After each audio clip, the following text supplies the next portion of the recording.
Nah, dan saya khawatir 2023, 2024 nanti kembali seperti itu. Ya, karena sekarang sudah mulai. Ya, cuma kita berharap semoga keajaiban dari Allah ada. Kita nggak usah buat macam-macam, udah kita ngaji aja. Karena dakwah Nabi salah satunya adalah ta'lim. Ya, ta'lim share keilmuan apa yang kita bisa. Kita nggak maha tahu, kita nggak banyak tahu, tapi yang tahu sedikit ini kita bagikan, insya Allah. Bismillahirrahmanirrahim.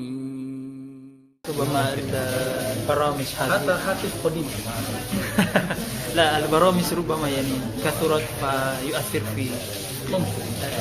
تشغيل لأني لم أنزلها. إيه. نزف أولا بها. لا أعرف طريقتها.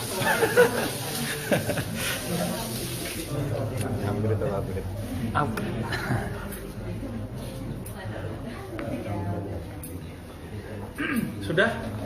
Ya, biar nanti kalau mau buang air dulu, wudu dulu, biar nanti nggak bunyi-bunyi.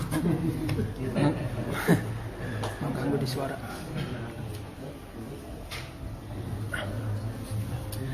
Assalamualaikum warahmatullahi wabarakatuh. Waalaikumsalam warahmatullahi wabarakatuh. Alhamdulillah rabbil alamin alladzi ikhtara min ibadihi al-anbiya wa warasatihim al-awliya. Asyhadu an la ilaha illallah wa asyhadu anna Muhammadan abduhu wa rasuluh.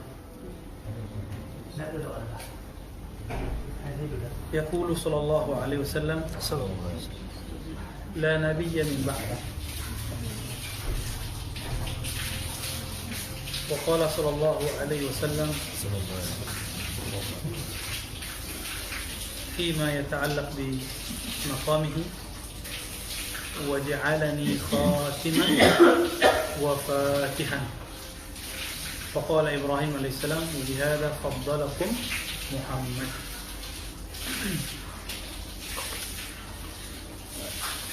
Teman-teman, ikhwan akhwat fillah, alhamdulillah kita masih dipertemukan Allah Subhanahu wa taala. Nanti pertengahan Desember sampai akhir tahun mungkin kita libur dulu. Ini kan baru ini apa nih? November. Akhir ya. Jadi nanti untuk biar untuk mau jalan-jalan, mau apa kayak mau rehat-rehat di rumah, atau mau suluk Desember ya. Suluk akhir sana ya, bebas ya. Biar ada rehahnya, rafahnya. Walaupun kajian kita sudah terlalu banyak rafahnya ya. Karena sekali seminggu doang ya. Jadi kalau mau agenda mana-mana silakan. Jadi kita nanti pekan kedua udah habis itu antum libur dulu, nanti kita mulai Januari lagi, insya Allah. Ya. Mungkin Januari dimulainya pun pertengahan. Jadi antum sebulan lah bisa rehlah, insya Allah. Teman-teman yang melakukan Allah, alhamdulillah bersama kita, alhamdulillah juga hadir Buya Asfi dan Buya Zulfikar. Semoga Allah menjaga mereka berdua dan keluarganya, amin. Kita beruntung masih ada orang-orang muda tapi ilmunya tua ya. Ini anugerah besar karena jarang-jarang orang mau begitu ya. Orang maunya tenggelam dengan mudanya, akhirnya udah tua pun masih ngerasa muda ya. Dan ilmu ini tua. Siapa yang berilmu ini maka dia tua. Jadi antum langsung tua wajahnya walaupun muda gitu. Ya. Tiba tua aja gitu. Walaupun nanti ketemu sama orang 70-an dia tuh kayak ngeliat kita tua. Ya, langsung lihat kita tua. Ketemu orang yang udah tua 100 tahun ngeliat kita juga jadi tua gitu. Itu aneh. Kenapa? Karena ilmu ini ilmu mengenal sang maha awal, sang maha akhir. Ya, sang Nabi SAW yang awal, yang juga yang akhir. Ya, Nabi itu tua, maka orang mandang Nabi, mandangnya tua gitu. Jadi tua itu ibarat dari kepahaman, kebijaksanaan. Maka coba lihat, sufi jarang yang frontal terhadap orang lain, baik kepada pemaksiat, pada orang zalim, pemerintah. Mereka itu slow. Bukan berarti mereka lama dalam nahi mungkar, enggak. Tapi mereka menggunakan salah satu sunnah Nabi, alaikum birra'fah, birrifq. hendaklah kamu berlemah lembut, karena rif itu, lemah lembut itu jika menemukan atau berhadapan dengan apa saja pasti mengalahkannya. Nabi berlemah lembut terhadap Umar. Umar luluh. Nabi berlemah lembut, berrif ya, terhadap orang-orang kafir Quraisy yang menghadangnya di tengah jalan, padahal kampungnya Nabi sudah cuma 10-50 km lagi. Nabi berlemah lembut ke orang-orang Taif yang menghina, yang menista beliau secara langsung. Tidak hanya gambarnya, tapi juga fisiknya. Ya. Nabi bahkan masih mau diundang oleh orang yang menistanya, yaitu salah satu pamannya. Nah, itu bisa bayangkan ya. Ini turun ke Abu Bakar As-Siddiq radhiyallahu taala anha. Abu Bakar As-Siddiq itu dikhawatirkan Umar karena beliau ini nggak pernah curiga sama orang. Diundang siapa aja datang. Kata Umar, ya Amir, ya Khalifatul Rasul, la ta'ti. Jangan kamu datang. Ya, nanti kamu dibunuh orang. Kata Abu Bakar, nggak usah khawatir, itu urusan saya. Jadi beliau sudah melewati ketakutan waktu di Gua Sur, ya, yang Nabi kemudian memberi kabar gembira kepada beliau, hai Abu Bakar, apa pendapatmu jika ada dua hamba Allah, yang ketiganya Allah? Langsung takutnya berubah menjadi kedamaian yang tiada henti sampai beliau kemudian menjadi Khalifatul Rasul, pengganti Rasulullah Sallallahu Alaihi Wasallam. Maka teman-teman, kita punya mauqif, kita punya pendirian. Kita kalau pemerintah kita baik kita doakan, kalau mereka buruk kita nasihati, kita kritik, tapi tidak kita caci maki. Ini mauqif, ini pendirian yang diwarisi oleh ulama sufi Ahlus Sunnah dari zaman ke zaman. Antum buka semua kitab Ahlus Sunnah, tidak ada yang membolehkan mencaci maki pemimpin. Tidak ada yang membolehkan keluar dari pemimpin yang sah. Jadi jangan ngaku Ahlus Sunnah kalau masih caci pemimpin. Walaupun saya nggak milih pemimpin yang sekarang, ya, antum tahu sendiri. Ya, apa kata istilahnya dulu? Ya, itu istilah hinaan. Ya. Saya ngademin orang yang memilih sama dengan saya, itu nggak bisa. Malah kita dibentak pakai takbir. Jadi takbir berubah jadi bentakan. Nah, dan saya khawatir 2023, 2024 nanti kembali seperti itu. Ya, karena sekarang sudah mulai. Ya, cuma kita berharap semoga keajaiban dari Allah ada. Kita nggak usah buat macam-macam, udah kita ngaji aja. Karena dakwah Nabi salah satunya adalah ta'lim. Ya, ta'lim, share keilmuan apa yang kita bisa. Kita nggak maha tahu, kita nggak banyak tahu, tapi yang tahu sedikit ini kita bagikan, insya Allah. Maka teman-teman yang makan Allah, kita masuk ke kitab Khatmul Awliya. Sekedar review pekan lalu. Pekan lalu kita sudah sampai tentang An-Nubuwah. Apa itu Nubuwah? Al-ilmu billah, ilmu mengenal Allah. Ilmu itu bahasa Arab dalam usul fikih dan mantiq, bahkan falsafah sama, ilmu kalam sama. Ilmu itu idrak tam, pengetahuan yang lengkap, ala makan, sesuai dengan objeknya. Ya, pengetahuan yang lengkap, yang sempurna, sesuai dengan objeknya. Gitu. Ini yang disebut al-ilmu. Maka ilmu ini ada tingkatannya. Ada ilmu yaqin, kita udah bahas sebelumnya. Ada ainul yaqin, ada haqqul yaqin. Ilmu yakin, ilmunya aqliyah, teori. Dia dapat hujjah akal, dapat dalil, lalu dia kuatkan, udah ilmu yakin. Ainul yakin dia lihat, tapi belum coba. Kemudian yang terakhir haqqul yakin, dia lihat, dia tahu, dia coba, dia rasa, maka disebut haqqul yakin. Antum yang sudah menikmati zikir khafi, zikir qalbu, ya, lalu merasakan nikmatnya, getarannya, maka sudah haqqul yakin dalam bab zikir. Beruntung. Terasa nikmat gak zikrullah? Antum sudah haqqul yakin. Para ustadz, para dai kebanyakan kenanya cuma sampai ilmul yakin. Tahu dalil ala bidzikrillah tatmainnul qulub. Ketahui dengan zikir hati tenang. Tapi nggak tahu cara tenang itu, nggak tahu. Ujung-ujungnya kalau ada orang nanya gimana cara tenang Ustaz? Oh, baca Quran. Ya, Quran itu dosisnya lebih besar. Orang kalau mulai mencari ketenangan dari Quran kecewa. Karena Quran itu terlalu suci untuk didapatkan rahasianya. Maka sebelum masuk ke Quran harus mengenal dulu dan merasakan siapa yang menurunkan Al-Quran. Maka ketika ada dua ulama tengkar, lalu datanglah guru dari dua ulama ini. Yang pertama mengatakan az-zikru afdal, zikir lebih afdal. Yang kedua mengatakan tilawatul Quran afdal, membaca Quran lebih afdal. Tengkar mereka, ya, satu pakai dalil, satu pakai dalil. Dua-duanya dalilnya sahih. Datang gurunya tidak berdalil dengan dalil mereka berdua, tapi khuruj minal khilaf, ke bawah dua-duanya. Apa itu? Al-afdal kullu amalin ma'allah. Yang afdal itu apapun amalmu dan kamu bersama Allah. Orang baca Quran, kalau kalbunya belum koneksi dengan Allah, maka tidak afdal. Orang zikir dengan lisannya, tapi kalbunya belum koneksi dengan Allah, tidak afdal. Makanya kalbu itu gelisah, mau cari, akhirnya cari ke orang ini, cari ke jemaah itu, dan itu tanda kalbu antum sehat.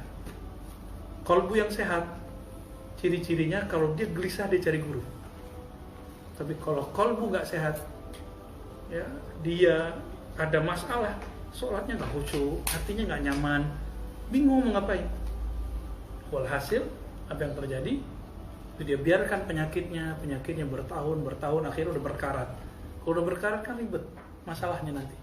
Ya, susah meluruskan hati yang begitu. Tapi bagi ahli kalbu ada caranya. Ya. Jadi ada cara memborpardir kalbu yang berkarat. Nah, ini hanya ada pada kalbu yang hatinya bersambung nurnya kepada nur Rasulullah Sallallahu Alaihi Wasallam. Maka sanad terbagi dua. Nah, ini penghubung antara kajian ini dengan kajian pekan lalu. Sanad zahir ini terbagi dua lagi. Ada sanad nasab, saya punya keturunan, misalnya ke siapa gitu, itu nasab. Ada sanad ilmu. Nah, itu yang pertama. Adapun yang kedua adalah sanad rohani. Sanad rohani bukan ditandai dengan kertas.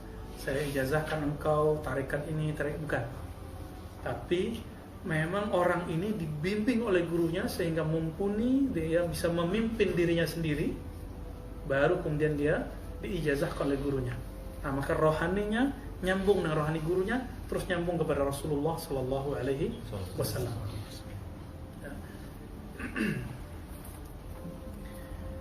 Nah, ini yang dikatakan oleh beliau di akhir kitab kemarin. Apa kata beliau? Di halaman 172, para pewaris Nabi yang 40 itu, ya, hum ahlu baitihi, mereka lah ahlu bait Nabi. Walastu a'ni fin nasab, ahlu bait di sini bukanlah nasab, tapi siapa? Ahlu baitiz zikr. Mereka adalah ahlu bait karena zikrullah. Nah, zikir teman-teman ada 4 tahapannya. Zikrul fi'l. Nah, ini biasanya pada orang-orang eksak atau pada orang-orang yang mengalami masalah. Nanti dia sadar, oh begitu ya, oh begitu. Kalau udah kejadian parah aja baru sadar. Jadi kejadian hal-hal yang di luar dugaan dia sadar. Maka orang ini sudah zikir fi'il. Ada zikir yang lebih tinggi, zikir asma. Dia memandang nama Allah. Dia menabung nama Allah di kalbunya. Nah, kebanyakan wali dan mursyid di makom ini. Jadi mu'zamus syuyukh wal mursyidin martabatnya apa? Asma. Jadi kewaliannya kebanyakan di asma. Ada wali yang sudah sangat tinggi tapi belum puncaknya. Ini wali-wali yang sudah sampai diganti sifatnya oleh Allah. Itu yang disebut dalam Sahih Bukhari, kuntu sam'ahu alladhi yasma'u bi. Samaknya sudah aku ganti dengan samakku. Pendengarannya aku ganti dengan samakku, dengan pendengaranku. Basarnya aku ganti dengan basarku. Nah, itu geraknya menjadi gerakku. Nah, ini yang disebut fana dan baqa. Nah, ini makom begini, udah makom karomah udah. Bahkan karomah itu sudah mulai di asma. Orang-orang hikmah dengan mursyid, mursyid yang asma itu sudah hampir dekat. Nah, tapi itu belum tinggi teman-teman. Orang yang tinggi itu yang sudah berganti sifatnya dengan sifat Allah. Maka dia ini malu minta kepada Allah. Kenapa? Disitulah dia merasakan wa nahnu aqrabu ilaihi min hablil warid. Kami lebih dekat dari urat nadinya. Kenapa? Dia lebih dekat kepada kita dengan sifat kita sendiri. Jadi bukan di tubuh ini, tapi sifatnya sudah menjadi sifat Allah. Bukan berarti Allah nyatu ke badannya, bukan. Itu hulul, itu ittihad, itu bukan akidah sufiyah. Akidah sufiyah harus sesuai dengan akidah Ahlussunnah wal Jamaah. Tidak ada persatuan hamba dengan makhluk, nggak ada, ya. Tidak ada istilahnya wujud ke wujud Allah, itu nggak boleh. Itu hanya boleh ketika orang sakar, mabuk zikir. Kalau dia sadar lagi, dia nggak boleh mengatakan itu. Kita cukup katakan seperti yang Allah katakan, sama'nya sam'ullah, basarnya basarullah, batshnya, pukulannya pukulan Allah, langkahnya langkah Allah. Tentu tanpa meyakini tadi, ya, ittihad wal hulul. Baik. Nah, mereka inilah yang disebut ahlu baitin Nabi sallallahu alaihi wasallam. Maka mereka, teman-teman, di zaman beliau yang terbaca oleh beliau 40. Tapi di akhir zaman mereka ada 124.000.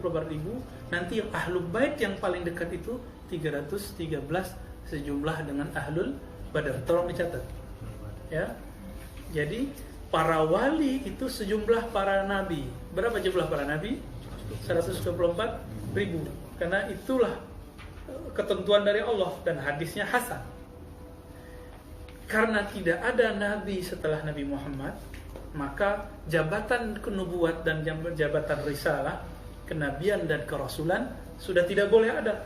Siapa yang mengaku jadi nabi, jadi rasul, fahuwa zindiq, ya, maka dia zindiq. Ini yang betul disebut zindiq. Tapi yang ada siapa? Pangkatnya cuma sampai wali. Jadi dia punya martabat wali. Maka Nabi Musa kalau jadi nabi, jadi umat Nabi Muhammad, pangkatnya cuma wali. Nanti Nabi Isa ketika turun ke bumi, pangkatnya pangkat wali, walaupun beliau seorang nabi Bani Israel. Jadi kalau beliau ke Bani Israel jadi rasul, jadi nabi, tapi binisbah ila nabiyina Muhammad menjadi wali. Begitu hebatnya makom Nabi Muhammad sallallahu alaihi wasallam. Jadi kalau sudah hadir beliau, maka yang lain ketutup semua. Nah, ini yang disebut idza inkashafatil budur, idza tala'al badru inkashafatil budur. Saya sudah sering menyebut ini. Kalau terbit bulan purnama Rasulullah, jika terbit pewaris Nabi hakiki Al-Imam Al-Mahdi akhir zaman, maka semua sinar-sinar yang lain tertutup. Jadi gerhana. Yang ada cuma Al-Mahdi. Al-Mahdiyah itu ya Muhammad. Ilmunya Al-Mahdi itu ilmu Nabi Muhammad semua. Nggak ada lebih, ya.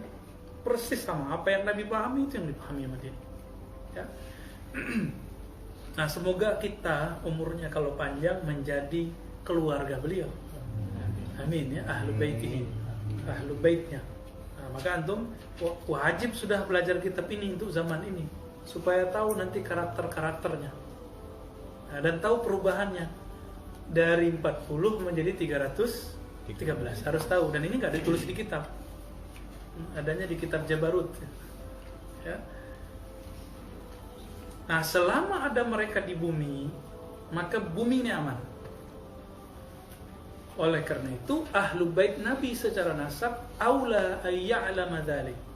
Ya, ahlu baitnya Nabi secara nasab lebih utama mengetahui itu daripada yang bukan ahli nasab Nabi.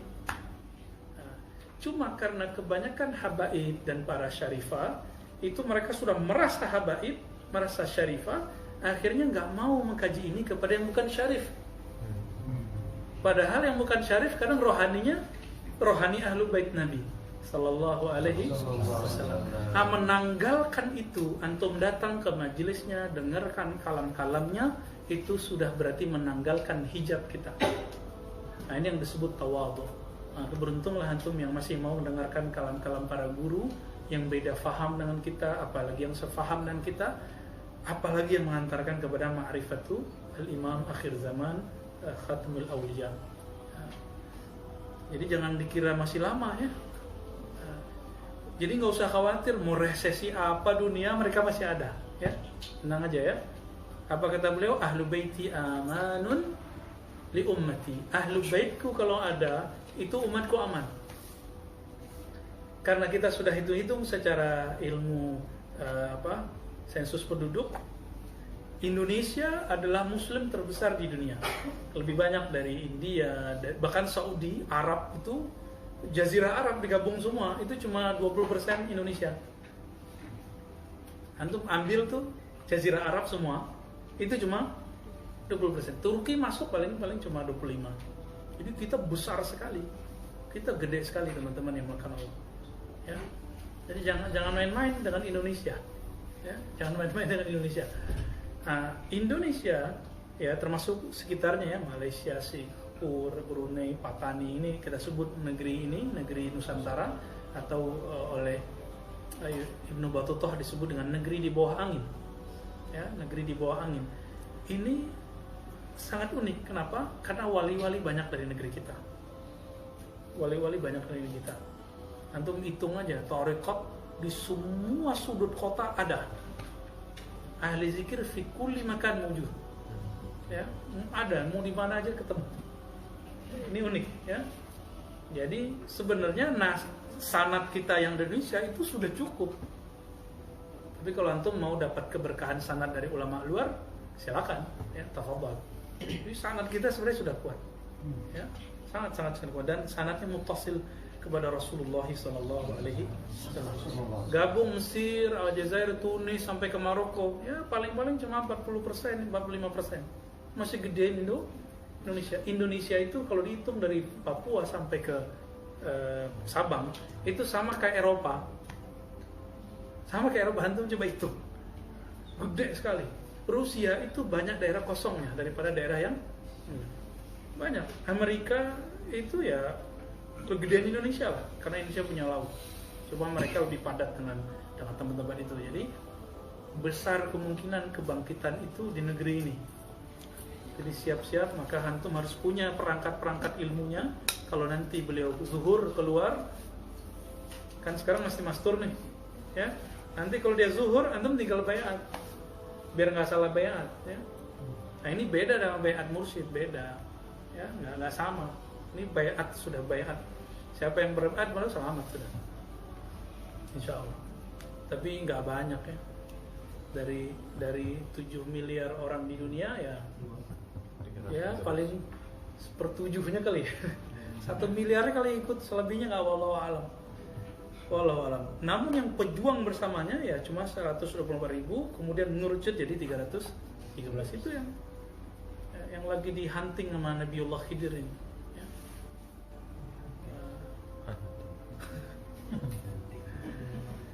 Jadi berdasarkan hadis la taqumu sa'ah hatta la yuqal fil ardi Allah, tidak terjadi kiamat sampai tidak ada lagi di bumi ahli zikir yang mengatakan Allah. Ini mereka ini ahlul bait Nabi. Mereka ahlul baitin Nabi sallallahu alaihi wasallam. Kalau sudah nggak ada orang-orang ini, baru terjadi kiamat. Nah sekarang masih banyak nggak? Masih banyak. Jadi mau berita resesi, berita krisis, udah cuek aja deh. Dulu yang nggak bisa online, pada bisa online kan, jualan. Ya ini banyak yang jualan kan di sini. Nah, kita tunggu aja teman-teman. Jangan terlalu emosi, jangan terlalu buru-buru, jangan ngasih tanggal deh. Tahun sekian keluar. Kalau nggak keluar dari yang wali yang mastur itu, jangan antum percaya. Ya, kira-kira begitu. Jadi siapakah mereka? Mereka ada ahlu baitin Nabi secara rohani. Ya. Kalau nasab, sekarang jumlah nasabnya zuriat Nabi sangat banyak sekali. Maka beruntunglah jika nasabnya tergabung dua, nasab zahir dan nasab batin. Ya. Taib. Nah, sekarang kita masuk ke alamatul awliya fi zahir. Judulnya ini dari muhaqqiq ya. Alamat ciri-ciri awliya pada zahirnya. Silakan Buya Asfi dipretelin ya, dimaknain sampai kita memahaminya secara terang benderang. Amin ya rabbal alamin. Allahumma aftah lana wa li masyaikhina wal ikhwanina amin. Ya arhamar